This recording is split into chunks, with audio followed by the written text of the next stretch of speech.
The beautiful region of Nagaland has always been an extremely stunning part of India, both in its terms of its people, culture, and geographical features. It's a gem in the heartland of the Northeast. The people of Nagaland have carried a rich and full legacy throughout hundreds of years. Ever since gaining statehood in 1951, Nagaland has seen a steady demographical growth. This demographical growth has also been essential for the economic, cultural, political, and electoral growth it has seen. Yet, today we face a unique challenge. This growth and this prosperity which they have achieved may all be destroyed as illegal immigrants pour in from Bangladesh. This pouring in of illegal immigrants from Bangladesh will, if successful, be remembered in history and be categorized as a demographical conquest which we let happen. What will follow is inevitably cultural genocide. Now let us look into this problem, dissect it properly, and give some solutions. The sources which I have used for this video are all cited in the description, and you feel free to check those sources and fact check what I'm saying. Now let's get into the meat of the video. According to our best estimates, there are around 75,000 and 300,000 or 3 lakhs illegal immigrants from Bangladesh residing in Nagaland, which in itself only has a population of around 2 million. According to other sources such as the president of the Naga Council, Dimapul Savi Lejesli, sorry for the mispronunciation, there are 400,000 or 4 lakh illegal immigrants in Nagaland. That means that there is almost 20% of the population of Nagaland is Bangladeshi. And these numbers are only poised to grow owing to the high fertility rate and the continuous illegal immigration. There are two types of Bangladeshi immigrants who came to the Nagaland. The ones who came before 1971, and most of them have left, Nagaland and returned to Bangladesh, or have left Nagaland and went to other place. They are middle, and they came there as refugees and not as economic illegal immigrants. And the second one who came after 1971, which are the main problem and the main contention and the main point of the study. The reason for these people coming to Nagaland is actually quite simple.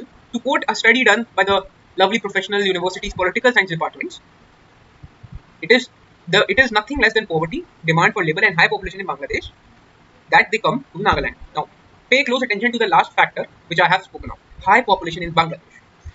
So we can rightfully conclude that they are primarily coming to Nagaland to expand their land, which they can then live on or farm on other purposes, by overtaking the land of the northeasterners, specifically Naga people in this context, and then using this for their own welfare. This is nothing less of demographic warfare.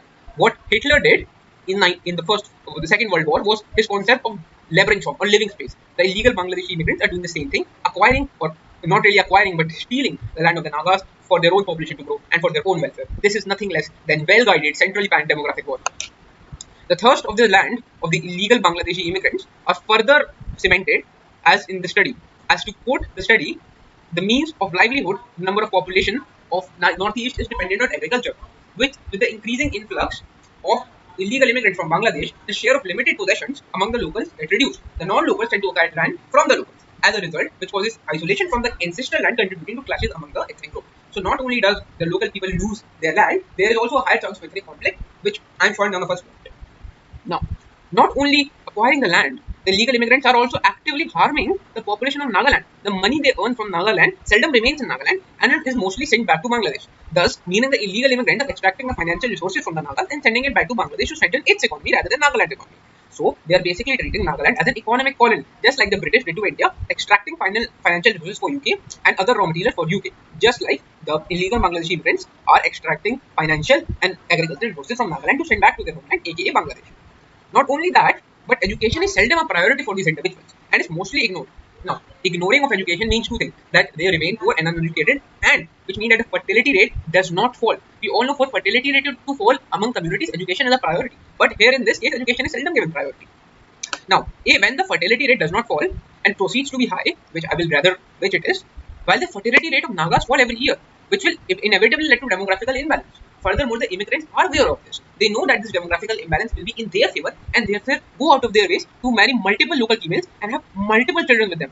To quote the study which I have presented before, mostly the immigrants are likely to marry more than one woman with the intention to increase the number of immigrants in Nagaland. Often the wives are exploited by sending them to work as a daily laborer while he does not engage in any labor activity. The immigrants are in favor of marrying local rather than its own people and protect them from social authority from imposing any sanctions against them for residence in Nagaland.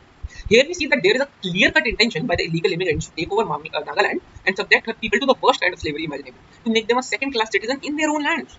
Now, truth be told, I will I will tell you guys here that I am not a Naga, nor do I live in Nagaland. But I believe that it is my duty as an Indian to talk about this issue because Nagaland is an integral part of India. Not only Nagaland, but the illegal immigrants is also a national menace, causing harm to India's national security. To quote the study yet again, the internal security of India is threatened with the presence of large number of illegal immigrants from Bangladesh. Most of them are part of anti-social and illegal and anti-social activities, as a result of which creates chaos in the country. Not only this, but other studies, but independent researchers have also come to the same conclusion. A study on the illegal immigration into Northeast India, the case of Nagaland, done by the National Institute of Advanced Studies, which came to the conclusion that illegal immigrants are a major threat to Nagaland. To quote the study, but in reality, is that unabated cross-border immigration has enormous demographic and social complications, capable of creating tension and conflict between the immigrants and the natives. Bangladeshi immigrants in the region are actually settlers and thereby a competitor for space, land, water, services and resources. Hence, cross-border migration contributes to unemployment among the natives. So not only does the revenue and the financial resources of the natives get exploited, they are also then subjected to unemployment because all the jobs were suddenly taken by the illegal immigrants who tend to do it at a lower price. Not only this, but the Bangladeshis may try to break up Nagaland of India and make it part of Bangladesh, as also mentioned by the study. And the only way to fight them, as also mentioned by the study, are huge deportations. To quote the study yet once again, certainly the transnational Bangladeshi identity is likely to emerge in the region in the near future, given the ethno-nationalist aspirations that are brewing.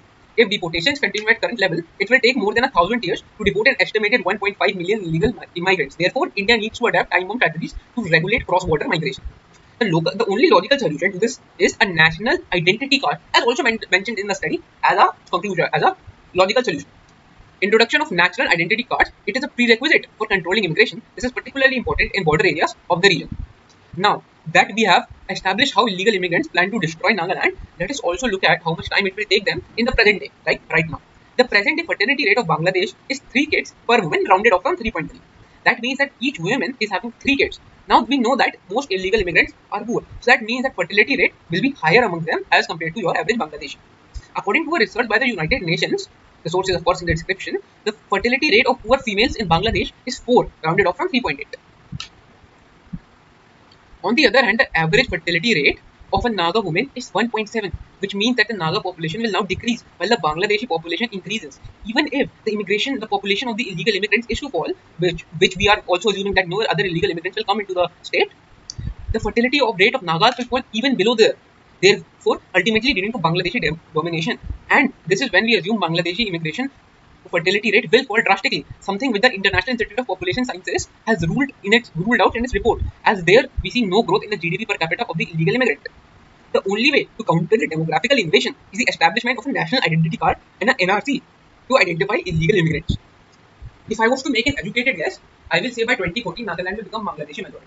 The only way to stop this is, of course, as I mentioned above, the establishment of a national identity card and an NRC to identify illegal immigrants, and to take concrete and stringent actions by the government of Nagaland and the government of India to throw these illegal immigrants out of Nagaland and preserve the future of Nagaland for Nagas.